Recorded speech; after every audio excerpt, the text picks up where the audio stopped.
বাংলাদেশের নয়, সারা পৃথিবীর বাঙালিকে আব্দুর রাজ্জাক বলেছেন, সারা পৃথিবীর মানুষকে বলেছেন, কোন মায়ের বেটা যদি আমার জীবদ্দশায় একটা টাকা চেয়েছে এটা প্রমাণ হয়ে যায় থাকে, আমি জাতির সামনে বক্তব্য দেব না, কোনোদিন দেব না।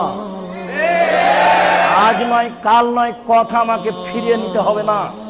1990 সাল থেকে মাঠে আছি, কোনো কথা ফিরে নিতে হয়নি, ভবিষ্যতে নিতে হবে না ইনশাআল্লাহ। ইনশাআল্লাহ আমি বিশ্বাসী, আমার কথার উপরে, আমার কর্মের উপর আমি বিশ্বাসী। আলহামদুলিল্লাহ, আমি যেই পরিমাণ টাকা খরচ হবে সেই পরিমাণ টাকা বাড়ি থেকে নিয়ে বের হই। কেউ যদি প্রমাণ করতে পারে যে আব্দুর রাজ্জাক সাহেব পাথেও চেয়েছিল, পাথেও, আমি আর কোনোদিন বক্তব্য দিতে যাব না। দেখি এমন কোন বাঙালি আছে যে বলে দিতে পারে, যারা দিন রাত আমার হাতে টাকা দিচ্ছে তার মধ্যে ইনি একজন।